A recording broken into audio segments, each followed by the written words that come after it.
Show है, इसका नाम है धंधो। मैं अगर ये चाहता तो ये शो का नाम हिंदी भी रख सकता था, गुजराती होता है राइट? कोई गुजराती यहाँ पे भाई? दिसंबर को मेरे मैनेजर का कॉल आया कि भाई अपना डोंगरी टू नोवे जो स्पेशल है, जो मैं परफॉर्म करता था उस वक्त, बोले वो मैंने एक OTT को भेजा था, उनको पसंद आ गया और they want to talk to you. एक एजेंसी भी है बीच में। बोला ठीक है लगाओ, बड़े लोग हैं, पहली बार बड़े लोग से मीटिंग हो रहा है अपना। जूम कॉल चालू हुआ, बोले hey hi how are you, what's up, how you doing? बोला या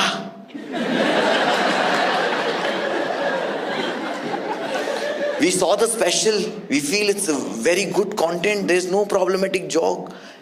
बोला या वो समझ गया। बोले कब आ रहे हो आप टूर खत्म करके?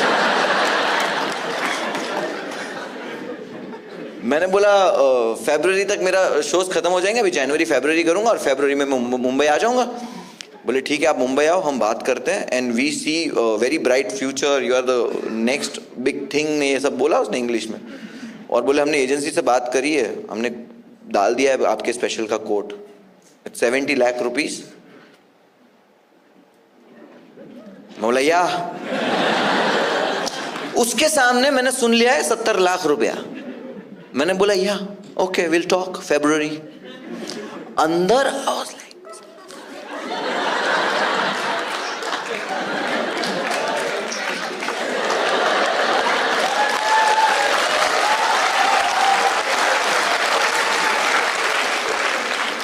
लोग चूती है क्या?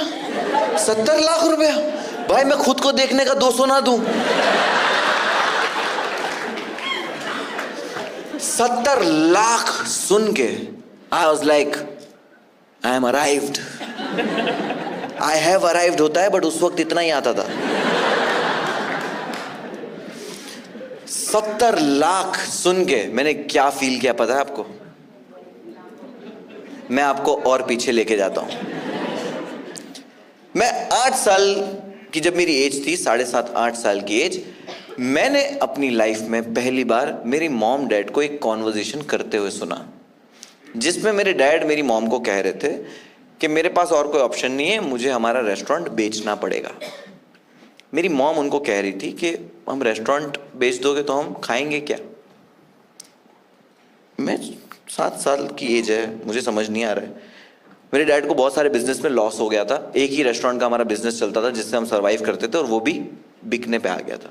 तो मेरे डैड ने बोला, वो बोले मत बेचो, जिसका पैसा है उसको बोलो नहीं है मेरे पास। मेरे डैड ने बोला कि सी मैंने जिससे पैसे लिया है, ब्याज पे पैसा लिया है, इंटरेस्ट पे, वो एक गुजराती आदमी है और मैं एज अ गुजराती किसी गुजराती का धंधे में नुकसान नहीं होने दे सकता। मॉरली क्या सही है मेरा बाप? और उस वक्त वो लाइन सुन के मेरे को फील हुआ कि यार ये इमेजिन कर लिया मैंने कि जहाँ इज्जत गई ना वहीं से लेके आने का है। 70 लाख सुन के होटल पे आया हूँ, नींद आएगी क्या? खुशी में नींद नहीं आती पता है, बहुत खुशी में। हम बच्चे थे तो हमारे को नेक्स्ट डे जब वाटर पार्क जाने का रहता था तो वो रात में नींद ही नहीं आती थी। अपन पूरा दिन रात में यही सोचते थे वाटर पार्क से नेक्स्ट डे आने के बाद भी ऐसा लगता है वाटर पार्क। मेरी लाइफ का वाटर पार्क स्टार्ट हो चुका था। मैं सोया नहीं, फ्रेश उठा हूं। 31 दिसंबर आज मेरे 2 शो है। फाइनली मैं 500 लोग में परफॉर्म करने वाला हूं। मैंने परफॉर्म किया 2 शो, दोनों स्टैंडिंग ओवेशन। 500 लोग ताली बजाते हुए मैं देख रहा हूं, मैं सोच रहा हूं क्या लाइफ है मेरी। मैंने कर दिया। होटल पे आया मैं मस्त, 31 की रात है, कुछ पार्टी वार्टी नहीं किया, वहीं पे खुश हूँ। लाइव गया हूँ, इंस्टाग्राम पे बकचोदी कर रहा हूँ, फुल खुश। नींद ही नहीं आ रही, आज भी नहीं सो रहा। बहुत बहुत गम में हो तो पता, बहुत टेंशन में हो तो नींद नहीं आती, और बहुत खुशी में नींद नहीं आती। अपना ना कभी कुछ बीच का रहा ही नहीं। या तो मैं बहुत खुश हूं भाई, लौड़े लग गए, ये 2 ही चीज है। इसके चक्कर में ठीक से सोए ही नहीं। मैं बिना सोए अब उठाऊं, थोड़ा 1-2 घंटा आराम करके। मेरी नेक्स्ट डे भी शो है, साल का पहला दिन है, 1 जनवरी, और मेरा शो है। मुझे ट्रैवल करना है, मुझे एयरपोर्ट पहुंचना है 1 बजे, मेरी फ्लाइट है, 4 बजे का मेरा शो है। मैं एयरपोर्ट पहुंचा, बर्गर किंग ऑर्डर किया, बिकॉज किंग। बर्गर किंग आया, मैंने खाया, बर्गर मस्त, फ्राइज थू, छी इतना गंदा फ्राइज, इतना नमक डालते हो तुम लोग, छी थू थू, इतना नमक डाल दिया है, इतना खारा खारा। मैकडोनल्ड वाले ही सही है, इसने मेरे को ऐसा फ्राइज क्यों दिया? क्योंकि जानता नहीं है ना मैं कौन होने वाला हूं। मैं फ्लाइट में बैठ गया, फ्लाइट में बैठा हूं मैं, 3 बजे लैंड हो गया, 4 बजे का मेरा शो है। मुझे रियलाइज हुआ कि यार अपने पास नहाने का टाइम नहीं है, तो आज की तरह उस दिन भी मैंने सिर्फ डीओ मारा और मैंने क्लीन शेव कर लिया। लड़के लोग को पता है क्लीन शेव लड़के कर ले तो ऐसा लगता है बहुत नहाता है ये, बहुत नहाता होगा ये। तो मैंने फटाफट क्लीन शेव कर लिया कि अब मुझे पहुंचना है वेन्यू पे। 4 बजे मैं वेन्यू पे पहुंच चुका हूं मेरे शो के टाइम पे। जहां पे शो है उस सिटी का नाम है इंदौर। आंटी ये जिसका ओ निकला है उनको पता है मैं आगे क्या बोलने वाला हूं। उससे पहले मैं आपको ये बता दूं, ये आपको दिख रहा है क्या है? चिट्स है ना, कोई ड्रॉ व्रॉ नहीं है इधर। यास्मीन आंटी कोई मिक्सर विक्सर नहीं मिल रहा तुम्हारे को?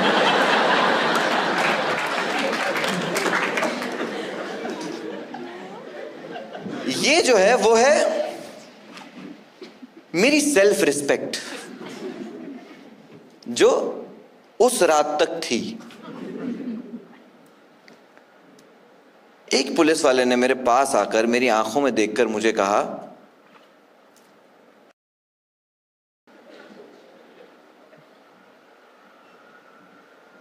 तुम लोगों को तो सबको गोली मार देनी चाहिए।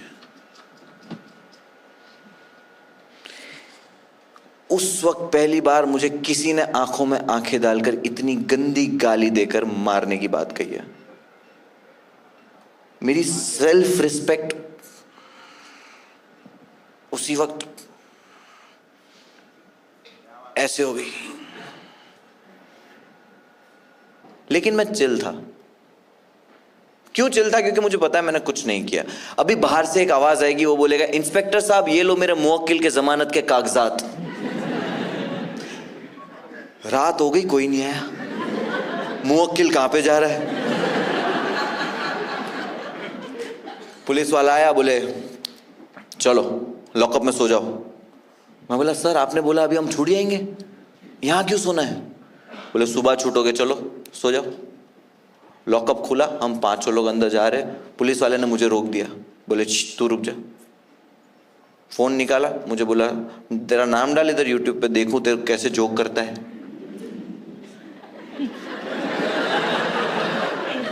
देखो पुलिस वाले को तो कोई भी जोक ऑफेंसिव ही लगेगा जब आप लॉकअप के अंदर हो। मैंने बोला छोड़ो ना साहब। बोले डाल। बोला छोड़ो साहब, कुछ और देख लो, ऑल्ट बालाजी टाइप कुछ।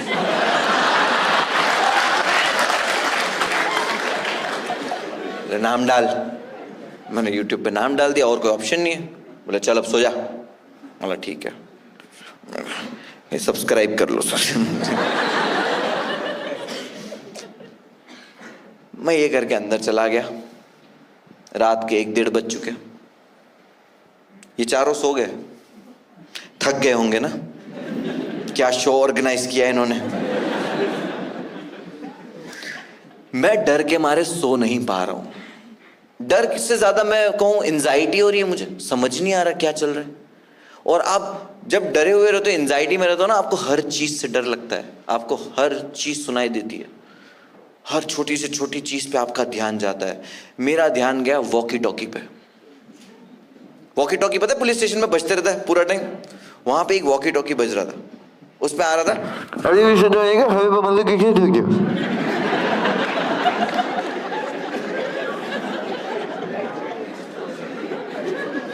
समझा किसी को?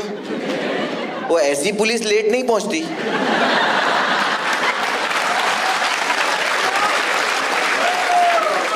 वो चारों फिगर आउट कर रहे हैं कहाँ क्या हो, कुछ तो हुआ है भाई। वो आधे घंटे तक सुन रहे एपिसोड। अब वो वॉकी टॉकी कुछ कह तो रहा है, अब मेरे को भी कुछ काम नहीं है, नींद आ नहीं रही। मैंने बोला यार हो सकता है पुलिस वाले इतने ट्रेंड होते हैं ना कि इतनी बार सुनते हैं ये वॉइस तो उनको प्रैक्टिस हो जाती है, आदत हो जाती है। तो आज मैं सॉल्व करूंगा कि कहां लूट हुई है। मैंने पूरा फोकस किया, सब कुछ छोड़ के मैंने सिर्फ वॉकी टॉकी में से आने वाले साउंड की तरफ फोकस किया। और अगर आप भी ध्यान से सुनो ना तो आप जितनी बार उसको सुनो ना आपको समझ में आने लगता है। अभी मैंने बोला आपको समझा, बट आप इसको 10 बार सुनोगे ना तब आपको समझेगा। ये मैं लिख के दे सकता हूँ, ट्राई करो। अभी सोचेगा हाईवे मर्जी की चीज ठोक गया, अभी भी सोचेगा हाईवे मर्जी की चीज ठोक गया, अभी भी सोचना मिलेगा हाईवे पे मारुति को किसी ने ठोक दिया, अभी भी सोचना मिलेगा हाईवे पे मारुति को किसी ने ठोक दिया, अभी भी सोचना मिलेगा हाईवे पे मारुति को किसी ने ठोक दिया, अभी भी सूचना मिली कि हाईवे पे मारुति को किसी ने ठोक दिया है, अभी भी सूचना मिली है कि हाईवे पे मारुति को किसी ने ठोक दिया है, अभी अभी सूचना मिली है कि हाईवे पे मारुति को किसी ने ठोक दिया है, अभी अभी सूचना मिली है कि हाईवे पे मारुति को किसी ने ठोक दिया है। मुझे सुनाई दिया अभी अभी सूचना मिली है हाईवे पे फारूकी को ठोक दिया है।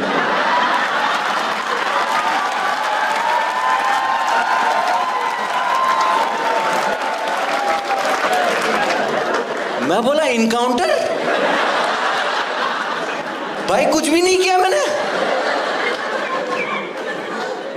मैं गांड फटी में सो तो पा रहा नहीं था, अब मैं खड़े रह के कांप रहा हूं। 4 बजे पुलिस वाले ने लॉकअप खोला, बोले चलो। मौला फजर की नमाज से पहले।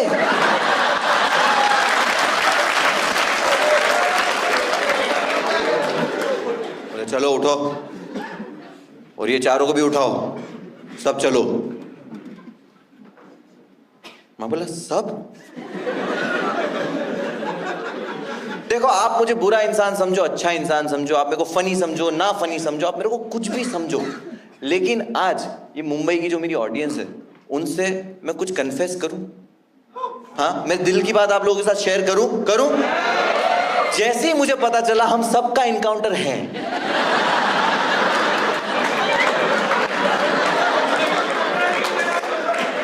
मेरे को अच्छा क्यों लगा?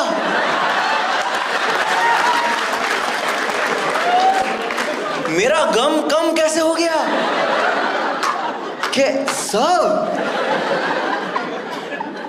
मेरे दिमाग में चलने लगा कि भाई अपने बचने के भी चांसेस है। ये चारों को नहीं पता क्या होने वाला है। ये लोग तो ऐसा हाईवे पे उतरेंगे कि अरे चाय वाय पियेंगे क्या।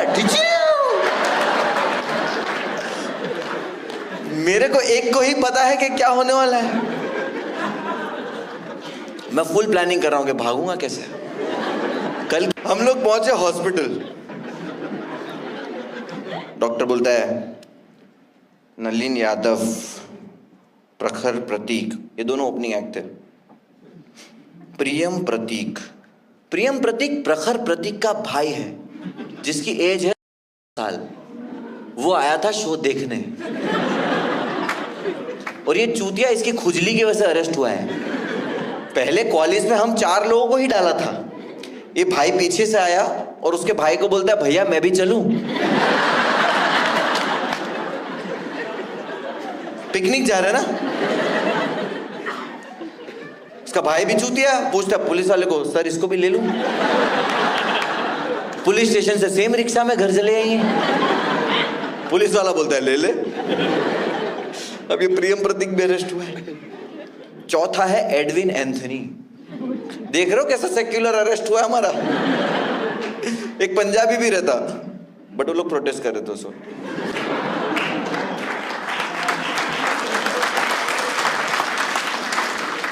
एडविन एंथनी, ये मुनव्वर फारूकी कौन है तुम में? मैंने मास्क उतारा, मतलब सर में। बोले अरे बिग फैन।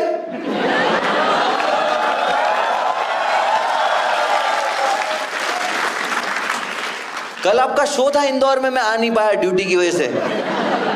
गांडू को हथकड़ी नहीं दिख रही हाथ में। ये इलाज करता है लोगों के। यस, आपने सही सुना, हाथों में हथकड़ी। It's not a good feeling. मैंने लाइफ में सेकंड टाइम पहना ही नहीं, मतलब फर्स्ट टाइम ही पहना है ऐसे, वैसे फर्स्ट टाइम ऐसे पहना था।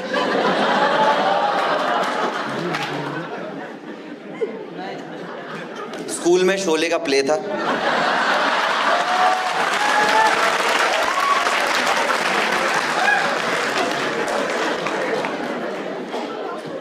तुम लोग नीच लोग हो ना। यास्मीन आंटी कोविड में मर जाना चाहिए था इनको सबको।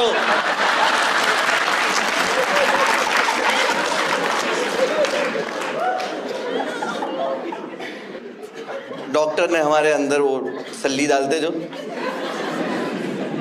हाँ, 2 लोगों ने तो सेम ही डाली। हम भी अरेस्ट हुए, हम थोड़ी वहां पे बोलेंगे this is wrong, everything is wrong. हमारे साथ तो सभी गलत हो रहा है। डाल ले भाई, तेरी सल्ली बचेगी।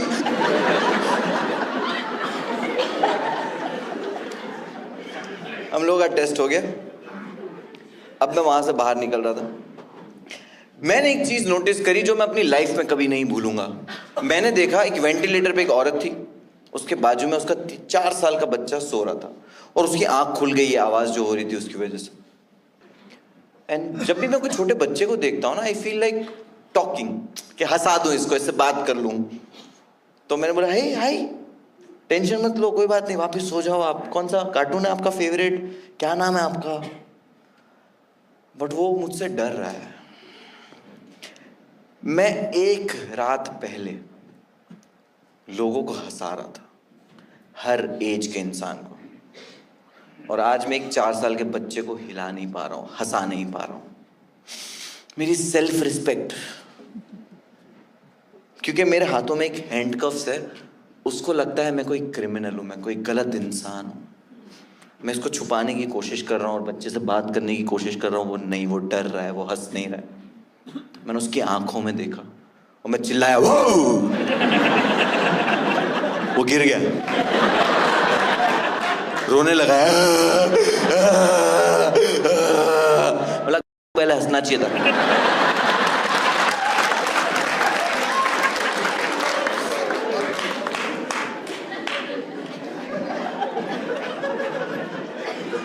कॉलेज में बैठे, पुलिस स्टेशन आए, अब थोड़ी नींद आई, 2-3 घंटा सोए, पुलिस वाला उठा दिया, बोले चलो उठो। बोला कहाँ जा रहे? कोर्ट। बोला कोर्ट? यस।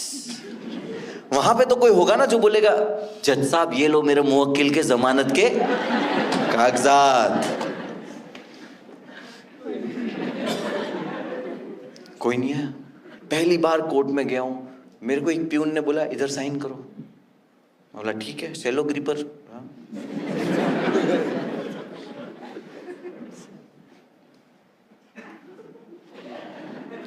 प्यून ने पुलिस वाले को बोला 14 दिन जुडिशियल कस्टडी। पहले तो प्यून लोग को सजा नहीं सुनानी चाहिए।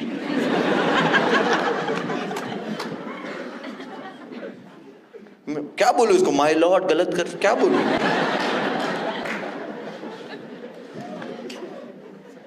मैंने पुलिस वाले की तरफ देखा, मैं बोला आप बोला कि कोर्ट से तो छूट जाओगे। चल, वही हैंडकफ से मुझे लेकर गए, कॉलेज में हम 5 को बिठाया, 14 दिन की जेल। प्रियम है, प्रियम प्रतीक सबसे ज्यादा रो रहा है उस वैन में। वो कॉलेज के अंदर प्रियम प्रतीक फूट फूट के रो रहा है। पुलिस वाले को उस पर रहम आया। पुलिस वाले ने बोला शेज तेरी माँ को फोन करना है। उसने फोन निकाला, उसके भाई ने बोला मैं लगा के देता हूँ, मेरे को नंबर याद है। उसके बड़े भाई ने फोन लगाया, प्रियम ने फोन लिया, उसकी माँ ने फोन उठाया, हेलो प्रियम।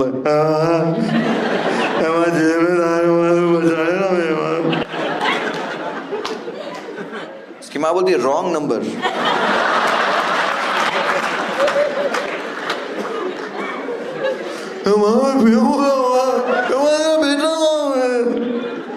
उसकी माँ बोलती कौन बोल रहा है? उसका भाई भड़क गया कि साला एक मौका मिला है फोन करने का और वो भी तू वेस्ट कर रहा है। उसके भाई ने फोन ही छीन लिया कि ला मैं बात करता हूँ। उसके भाई ने फोन ले लिया, बोले, उसकी माँ बोले अरे हेलो हेलो,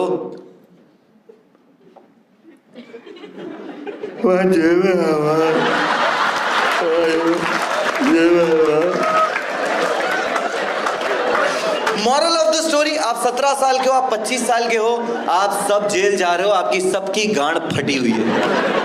मैं भी रो रहा था। पुलिस वाला मेरे को भी बोला कि तेरे को किसी को फोन करना है। मैं बोला मेरे को किसी का नंबर ही याद नहीं। इंस्टाग्राम डीएम, बोले चुप चुप।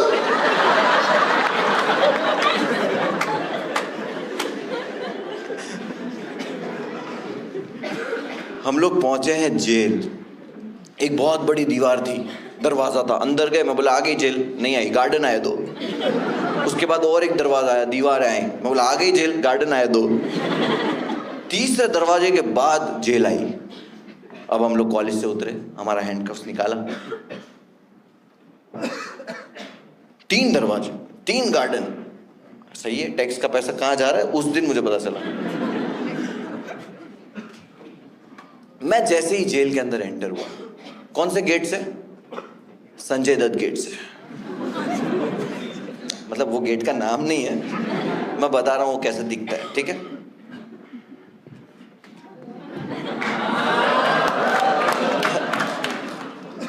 गेट से हम जैसे ही एंटर हुए, सबसे पहली चीज जेल में जो होती है, जेल में आप जितने भी लोग, जितना भी काम होता है वो जेल के कैदी करते हैं।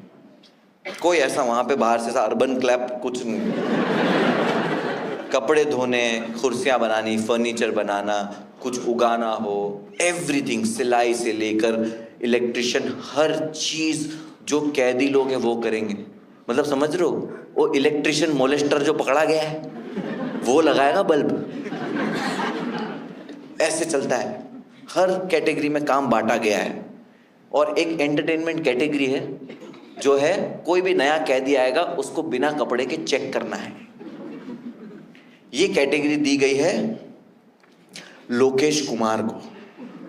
लोकेश कुमार 45 साल का आदमी है, मुच्छड़ है, खतरनाक दिखने में।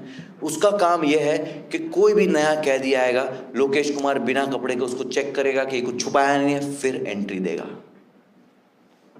मैं खड़ा हुआ लोकेश कुमार के सामने। लोकेश कुमार मेरे को बोलता है शर्ट ऊपर कर। मैं बोला ये टी शर्ट है।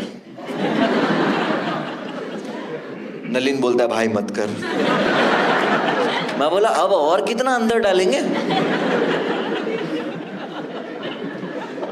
लोकेश कुमार बोलता है वो जो भी है ऊपर कर। मैंने अपना टी शर्ट ऊपर कर दिया। बोला ठीक है, पैंट।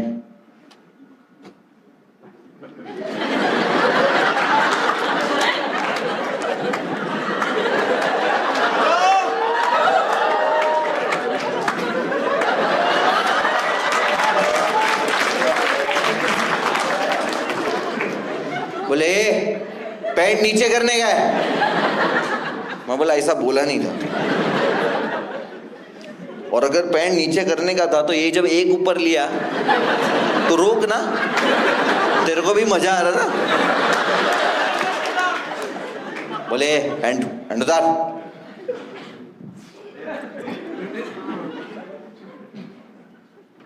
बोले ठीक है पहन ले। अस्सलाम वालेकुम।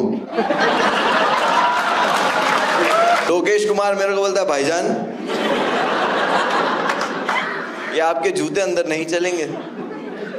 मैं बोला मस्त चलेंगे। दोस्तों जेल हुई है मुझे, मैं पूमा डिफेंड कर रहा हूं। बोले इसके अंदर ना लेस है, लेस, बेल्ट, चेन, ये सब जेल के अंदर अलाउड नहीं है। क्यों? बोले ये सब चीजों से आपने सुसाइड कर लिया तो। मैं हंस दिया। मैं बोला मैं सुसाइड क्यों करूंगा।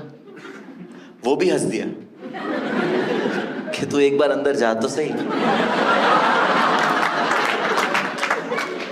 उस वक्त मेरे को रियलाइज हुआ कि भाई जेल के बारे में कुछ तो है जो अपने को नहीं पता। अपने को मधुर भंडारकर सब नहीं बताया। मैं जेल में जैसे ही एंटर हुआ मुझे पता चला कि मुझे किन किन चीज़ों से खतरा है। नया साल है, आपको पता है ना, 1 जनवरी को मैं अरेस्ट हुआ। मैं जैसे ही एंटर हुआ, एक कैदी ने मुझे देखकर गाना गाया। उसने गाया, नया नया साल है, नया नया माल है।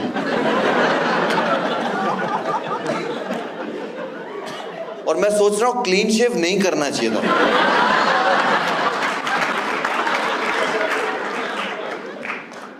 भाई मैं इतना फ्रेश लग रहा था। और मैं वॉक भी, सच बताऊं ना, मैं जेल में जैसे ही मैं अंदर एंटर हुआ सब मुझे वैसे ही देख रहे थे। मैं एक कोने में जाके बैठ गया डरा हुआ। बिस्तर आया, जैसे ही बिस्तर आया सब मेरी तरफ देखने लगे कि रात भी होती है यहां। मैंने बोला कि यार सी, मैं डरा हुआ तो मुझे कुछ समझ नहीं आ रहा है। मुझे एक ने बोला कि तू डर मत, ये लोग तुझे इसलिए देख रहे हैं कि बिस्तर जो है ना, इसका एक साइज है। जेल का जो रेगुलर क्रिमिनल होता है ना, उसको जेल के बिस्तर का साइज पता होता है। अगर तूने वो साइज में बिस्तर बनाया तो ये समझ जाएंगे कि तू एक रेगुलर क्रिमिनल है, तुझे कोई टच नहीं करेगा। बट अगर तू इसको नहीं बना पाया सही, जो कि तू नहीं बना पाएगा सही, तो तेरा होगा शोषण। तो ये जो बिस्तर है वो मेरी सुहाग रात की सेज है। मैंने बोला गैंगस्टर की एक्टिंग करनी है क्या? मैं भी बोला ये क्या बिस्तर है, छी भूसी, नरम गद्दे रहते हैं हमारी यूपी की जेल में। आर्थर रोड में तो कैंटीन में ही सोता था मैं। छी, कल तो मैं छूट जाऊंगा। बोले कल संडे है। मैं बोला मंडे, परसों छूट जाऊंगा। कौन इतना मेहनत करे बिस्तर बनाने का, ऐसे ही सो जाऊंगा। रखो 5 कंबल, नीचे रख दो। पीछे से आवाज आई, 5-5 कंबल लगा रहा है, उड़ेगा क्या? मैंने बोला ये मूवमेंट है अपना। मतलब मैं उड़ूं बैठूं सोऊं, तेरे को क्या करने का है? तू जेल पहली बार आया क्या? सामने आके बात कर मेरे से।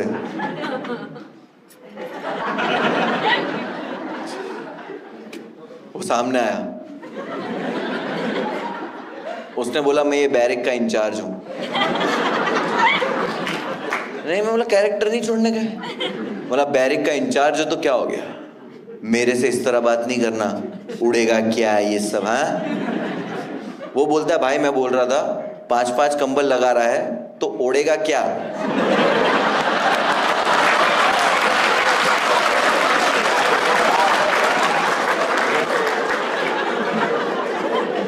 मैं शोषण के लायक हूं।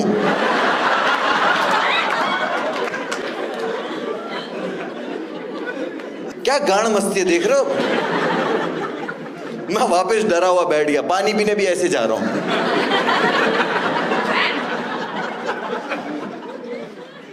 और सच बोलूं ना, तो मैं जब आसपास देख भी रहा था ना, तो मेरे को भी लगता था आज रात कैंडिडेट मैं ही हूं। समझ आता है ना कि मैं नहीं तो कौन भाई।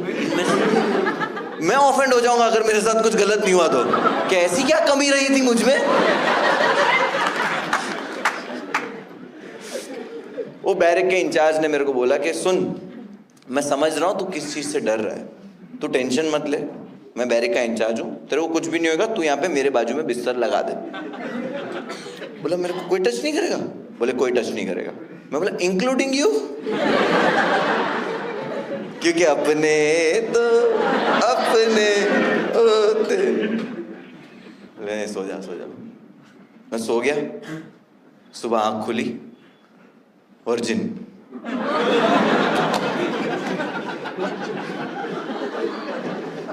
बच गया। सुबह मैं उठा हूं, जेल का पहला मॉर्निंग है मेरा। चाय का ग्लास आया ऐसे। मैं बोला चाय? बैरिक का इंचार्ज बोले चाय पी ले। मेरा ग्लास में, बोला ठीक है पी लेते। उतने में आया, बोले ए हवलदार आया, बोले ए अकरम, जेलर साहब तेरे को हेलीकॉप्टर बनाने बुला रहे हैं। बोला अकरम इंजीनियर है? कल रात में सब बोल रहे किडनैपर है। बोले नहीं, अकरम ने ना सुबह चाय की लाइन में एक का सर फोड़ दिया ग्लास मार के कि मैं चाय पहले पीऊंगा, तो वो खून हो गया, तो अकरम को सजा देने बुला रहे हैं। और ये मैं चाय पीते हुए ये कहानी सुन रहा हूं। कि ये चाय के लिए सर फोड़ दिया, इस चाय में चाय की पत्ती होने का शक है। तो मैं बोला हेलीकॉप्टर बनाना सजा होती है? बोले नहीं नहीं, हमारे यहाँ पे एक पेड़ है, पेड़ में अकरम को बांधेंगे रस्सी से टायर के अंदर नंगा करके और उसको डंडे से मारेंगे तो अकरम टायर पे ऐसे जाएगा हेलीकॉप्टर की तरह। पहली मॉर्निंग हुई है मेरी ऐसी जेल में, मैं कोने में गया, रोने लग गया। एक बुढ़ा आया मेरे पास, बोला बेटा रो मत, 3-4 साल की बात है।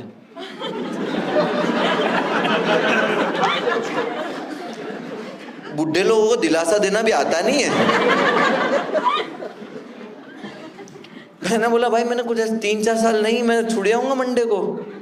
बोले बेटा वो लड़का 10 महीने से जेल में है, बता क्या किया। मैं बोला गैसिंग गेम नहीं खेलने गए, तुम बताओ क्या किया। बोले बिना टिकट के ट्रेन में चढ़ गया। मैं चुतिया बना रहे, इतनी सजा नहीं होती 10 महीने की, वरना तो ये सब अंदर होते। मैं बोला भाई 300-500 रुपया फाइन होता है और 1 दिन में छोड़ देते ज्यादा से ज्यादा।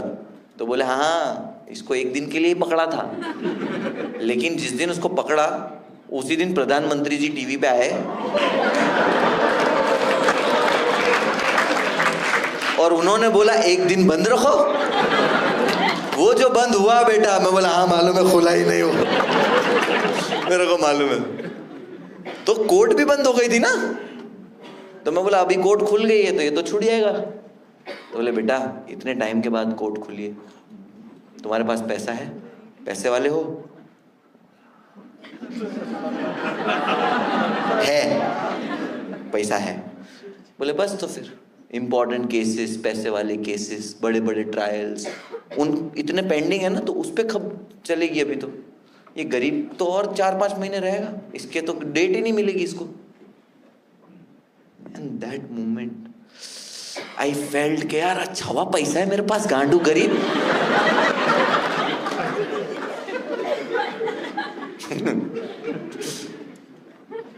मैं बैठा हूं चुपचाप, अब सबको जानना है कि हम क्या करके आए हैं। जेल में ऐसी बातें होती है ना कि ये काय में आए, बलात्कार में आए, ड्रग्स में आए, मर्डर में आए। हमारे को भी जानना है कि काय में है। एक आया सरगना एकदम बड़ा वाला आया, वो रहता ना 3-4 मर्डर किया हुआ, वो मेरे को बुलाया, बोले इधर आ। उसके 4-5 पंटर लोग साथ में, बोलता इधर आ, काय में आया? बोला क्वालिस।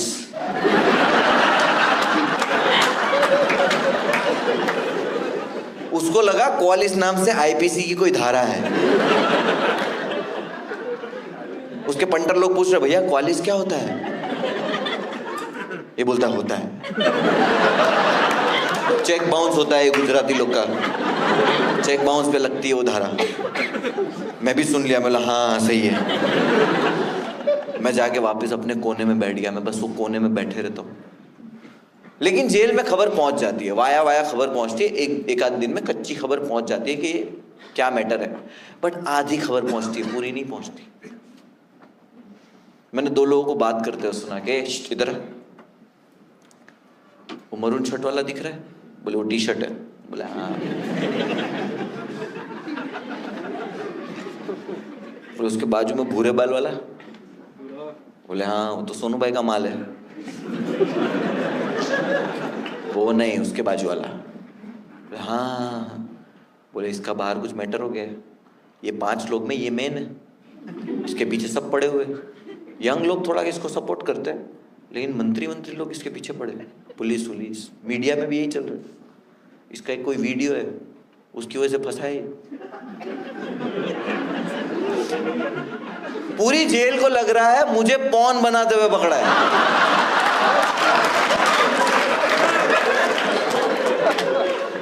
देखो मेरे को कोई पॉन स्टार समझे, मेरे को खुशी हुई, लेकिन जेल के अंदर नहीं। यहां मैं कैंडिडेट हूं।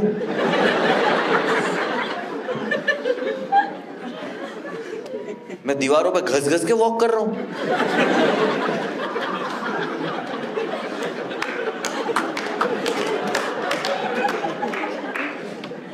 डरा हुआ इंसान पूरी तरह। 30 घंटे हो चुके अब मुझे जेल में आए। भूख लगेगी किसी को? अगर भूख लग भी गई तो किसी का मन करेगा कुछ खाने का? नहीं खाना है, नहीं मन, कुछ समझ नहीं आ रहा है क्या हो रहा है मेरे साथ।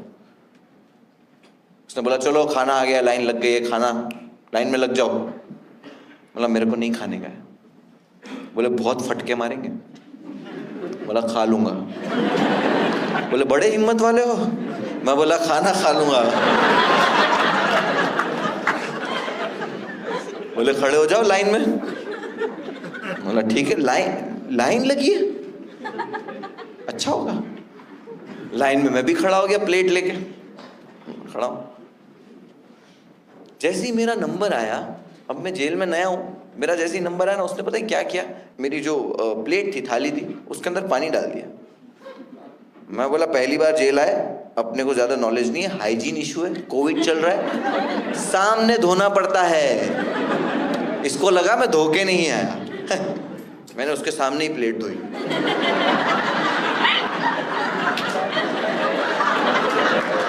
मेरे को बोलता दाल क्यों फेंका?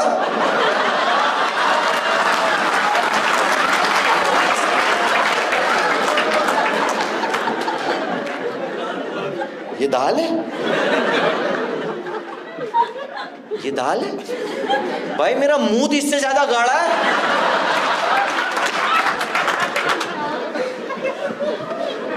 मैं बोला सॉरी, मैं पहली बार जेल आया, मेरे को आइडिया नहीं, हम 5 लोग हैं, प्लीज दे दो। रोटी कितनी चाहिए? 10। वही आता है दिमाग में पहला। ठीक है, उसने डब्बा खोला, डब्बे में से 10 रोटी ऐसे पकड़ के खड़ी निकाली। 10 खड़ी रोटी देखी है कभी? यास्मीन आंटी, आपने रोटी आप कभी भी डब्बे से निकालोगे ऐसे पकड़ के, तो वो ऐसे निकलेगी ना, वो ऐसे निकलेगी ना। ये रोटी ऐसे निकली है और खड़ी है। मैं रोटी देख रहा हूँ, रोटी मेरे को देख रही है कि ले ले भाई।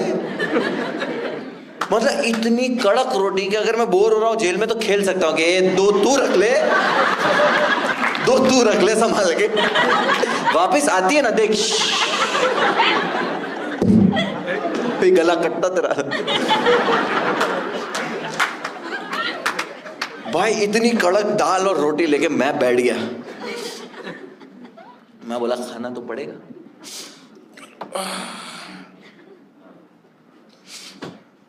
मैं 30 घंटे से भूखा हूं, साथ साथ में मैं रो रहा हूं। रोना आ ही रहा था कि ये क्या हाल हो गया है मेरा। नाक बंद हो चुकी है मेरी रोने की वजह से।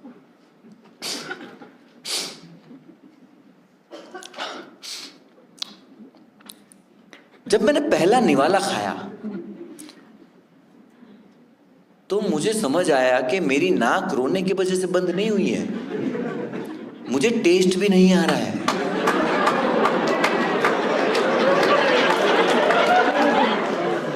एक चीज बची थी, कोविड, वो भी हो गई। मेरा रोना डबल हो गया। यहां कोविड हो गया। कोविड वो टाइम पे तो गांडी फटती थी भाई। मैं रो रहा हूं। मेरी जेल में जो बैरिक थी, मेन जेल में, उसका साइज इतना ही था लगभग। हम कितने लोग सोते थे पता है? 120। डीमोनेटाइजेशन के टाइम पे पता है वो एटीएम की लाइन थी,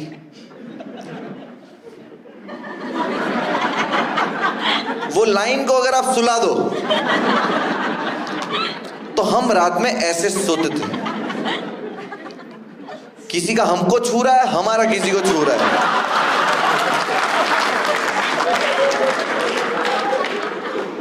और अगर आप ऊपर से ऐसा देखोगे तो ऐसा लगेगा हमको कि कहीं तो जा रहे हैं लोग।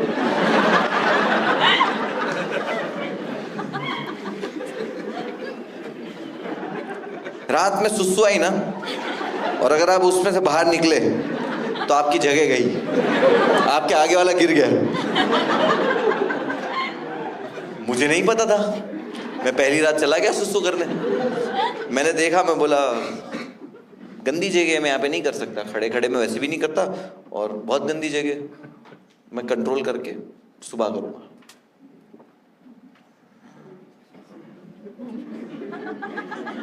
मैं जब वापस गया तो मेरा वो 2 गज का जमीन का टुकड़ा कहीं गायब था। मैं पूरी रात एक कोने में खड़ा रहा हूं सुबह का इंतजार करते हुए, इनकी पादे सुन रहा हूं। 119 लोगों ने उस रात पादा है मेरे सामने।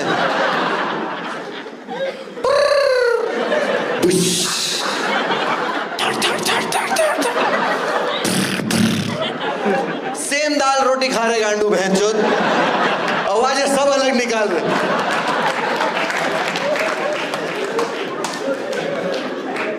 It's not petrol, it's engine.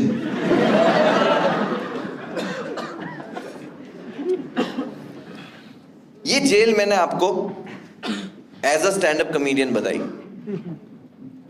अब एक 10-15 मिनट मैं जेल आपको एज अ मुनव्वर फारूकी बताता हूं, ठीक है?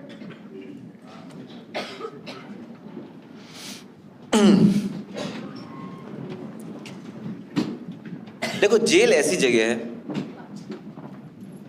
जहां पे मैं अभी अपने दुश्मन को भी ना भेजूं। इट्स अ वर्स्ट प्लेस, सबसे बुरी जगह।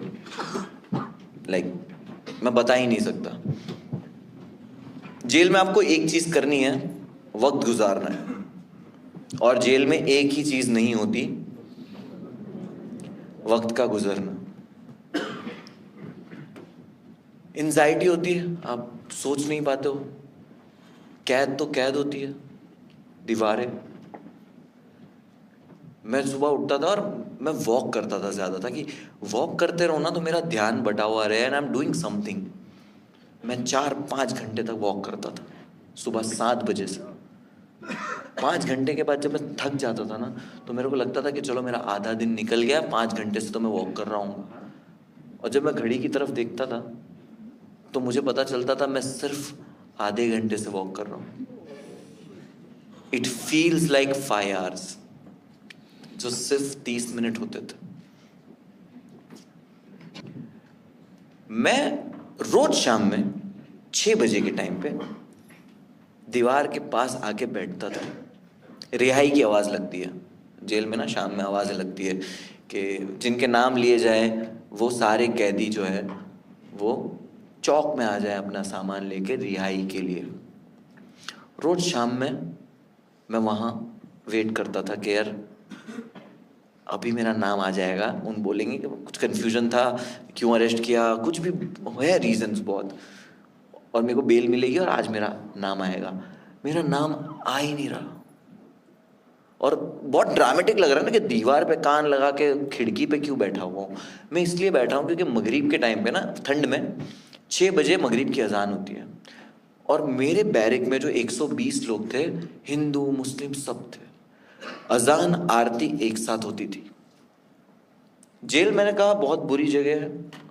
एक पल के लिए मुझे लगता था हमने दुनिया को इतना खराब बना दिया इस वक्त कि मेरे को उस वक्त जेल अच्छी लगती थी कि यहाँ किसी को किसी की आरती से, किसी को किसी की अजान से प्रॉब्लम ही नहीं। ये 119 लोग जो है उनको किसी से उम्मीद ही नहीं है बाहर कि वो खिड़की पे आके अपना नाम सुने। ये इबादत कर रहे हैं, ये आरती कर रहे हैं, पूजा कर रहे हैं।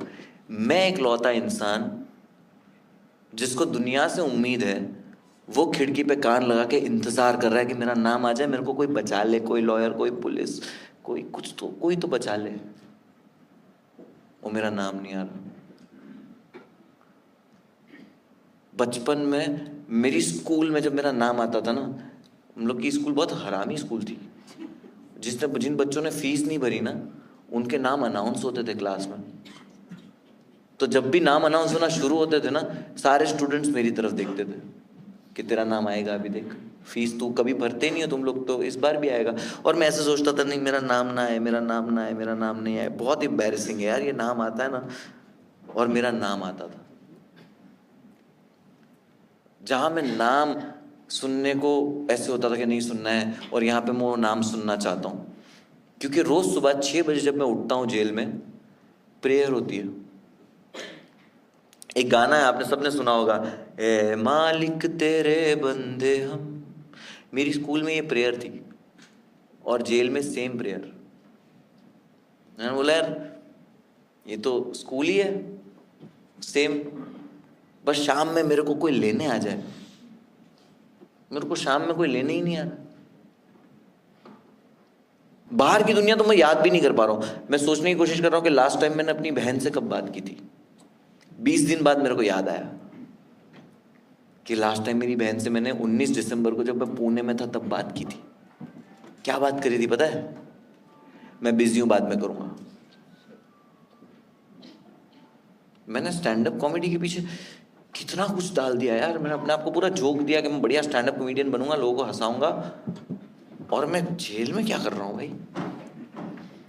2 घंटे का शो मेरा जिन्होंने कैंसिल कराया है, उनको नहीं पता कि मैं अब 24 घंटा दिखने वाला हूं।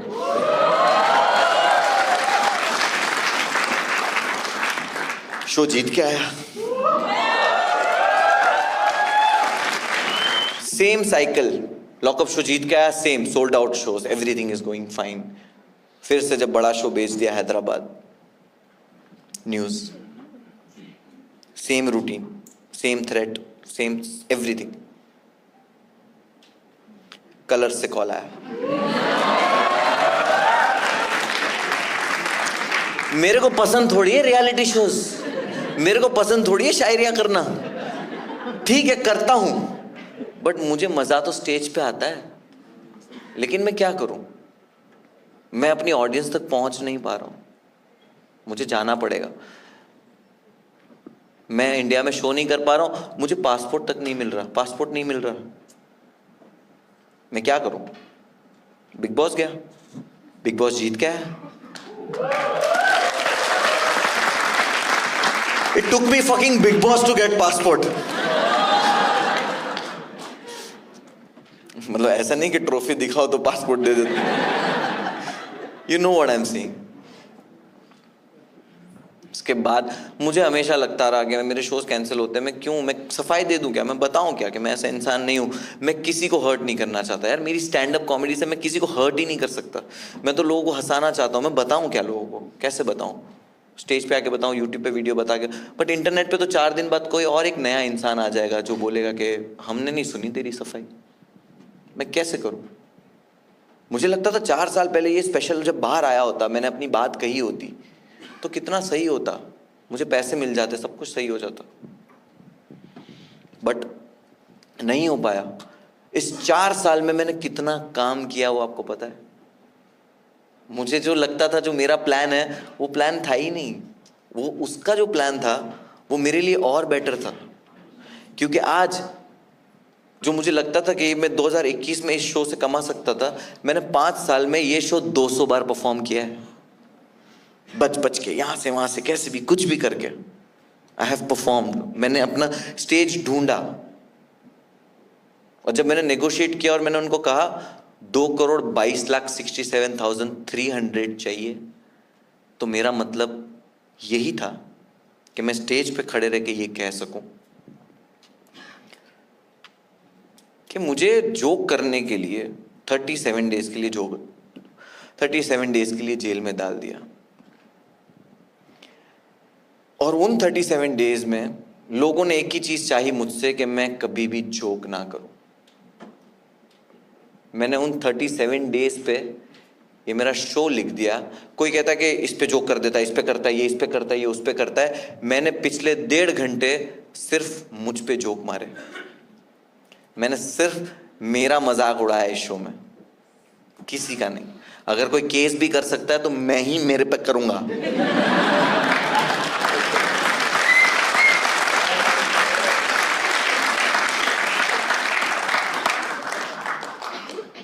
और जाते जाते यही कहना चाहूंगा कि जब मैंने 2,22,67,300 मांगे, तो मैंने इसीलिए मांगे कि मैं स्टेज पे खड़े रह के ये कहना चाहता था कि मेरा जितना नुकसान हुआ, मैंने उन 37 डेज को